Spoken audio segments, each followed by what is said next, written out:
Because of all the disruptions in the pandemic, many students have to make up for lost ground in learning. But for some students, the losses are more severe. To address those losses and problems starting well before the pandemic, Massachusetts Advocates for Children has come out with a new report assisted by an advisory group for equitable recovery. To tell us about the strategy for that is the group's senior attorney, Deanna Santiago. Thank you very much for being with us, Deanna. Thank you for having me. Talk about that distinction that this report makes from the outset. This is not about just the pandemic, but things that got worse. What are we talking about as far as those things that got worse? Yeah, so many of the inequities that we've been talking a lot about and very concerned about throughout the pandemic that are addressed in this report actually are longstanding inequities that started long before the pandemic. And just to give a few examples, more than half of Black students with autism were placed in substantially separate classrooms in 2019, which is a rate that is more than double the rate for white students. With autism, only 3% of English learners met or exceeded expectations on the 10th grade English Language Arts MCAS in 2019, and that's compared to 61% of all 10th grade students. And I could go on with many of these statistics that, again, have, kind of illustrate inequities that have existed since long before the pandemic. But that really, at this point in time, schools have an obligation and an opportunity to address, but it needs to happen in a very comprehensive way. And, really, considering the inequities that have existed for such a long time and how things got to be the way that they are. Well, one factor in a lot of the problems cited in this report is that mental health needs are often treated as something that needs a punitive response. What needs to be done differently? Yes, that's a huge point, and that is emphasized throughout the report, especially now as students are returning to school after having experienced the trauma of the pandemic, which has been disproportionately felt in immigrant communities and communities of color. Students may be returning to school with increased mental health needs. And students will not come to school and be able to necessarily verbalize, especially, due to age and in many cases due to disability, their need for mental health services or kind of the reason for some of their behaviors. And so it's really important that that school district, it may come out as, disruptive behaviors, oppositional behaviors, talking back, which can be disruptive in the classroom, but really need to be addressed in a way that that doesn't penalize the student for either their disability or for the need for mental health services in that moment, which are necessary in order for them to be able to learn in school. So something that is highlighted in the report is the need for an increase in a really dramatic expansion of mental health services in schools, and also training for all education staff on addressing the mental health needs of students in a way that, that is really sensitive to their needs and, creates a situation where that student does not feel like they're being punished, for behaviors that they really don't have control over. This report envisions a radical reimagination of parental contact. Before, the conventional idea was parents ought to go to a few meetings, have a few phone calls. What do you have in mind here, given what's needed?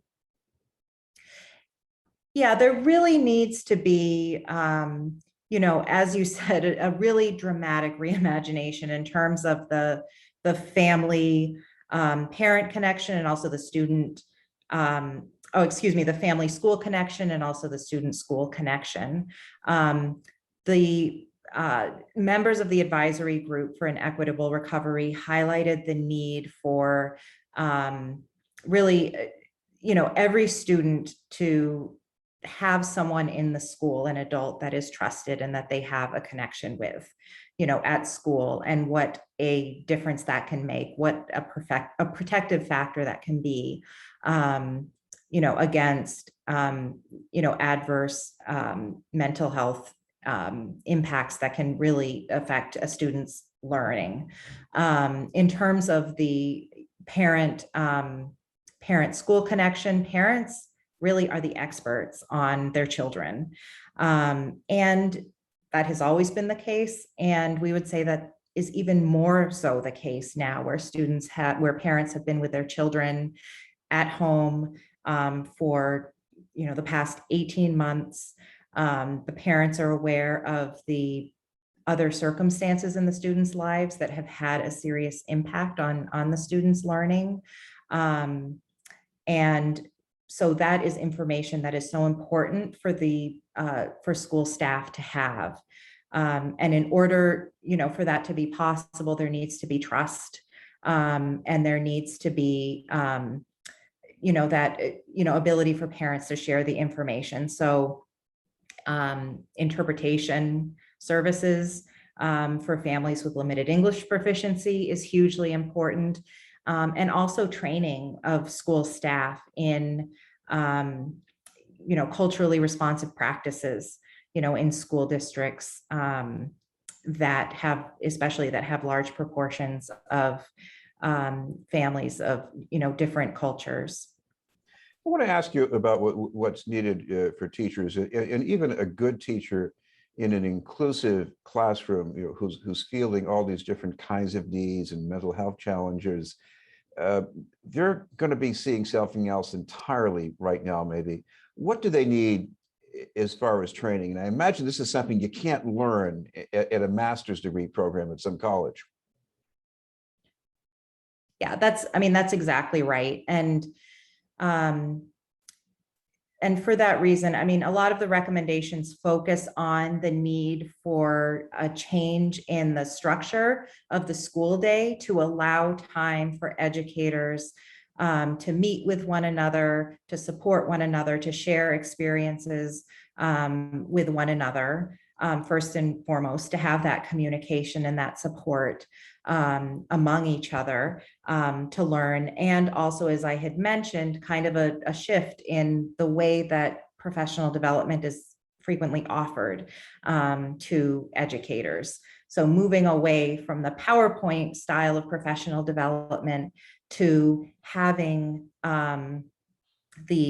those providing the professional development in the classroom, to be able to offer that in the moment feedback and to really, offer support in that moment based on what is actually going on in the classroom, based on that firsthand experience there. And now, during COVID with schools and really, the whole world becoming more comfortable with technology, the use of video, there may be strategies that can be used in the classroom so that that type of modeling, the person doesn't necessarily need to be, present in the classroom, but it can be done in a way that uses fewer resources, but can still be very effective.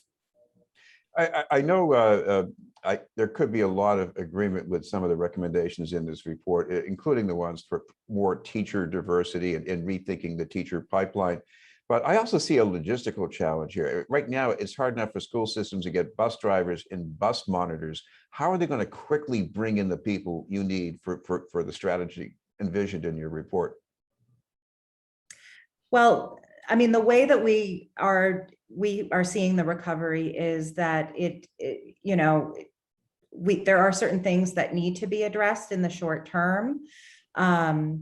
highlighting especially students' mental health needs as they return, the need for that connection between students and their teachers and other educators at school, for those things to be prioritized. But in terms of the recovery, this is something that we're looking at over a longer period of time. So, it is the tendency of schools, out of necessity, to need to be focused on the fires, and the bus situation is a good example of that, here in Massachusetts and throughout the country. But really, there needs to be time and there needs to be space that's set aside to really look at these inequities in a deep and thoughtful way, and really to develop plans that will incorporate many of the strategies that are in this report, so that over a medium and longer term period of time, we can see real change for students. By the way, if you want to read this report, do you have this on your website? We do. It is available on our website, which is www.massadvocates.org.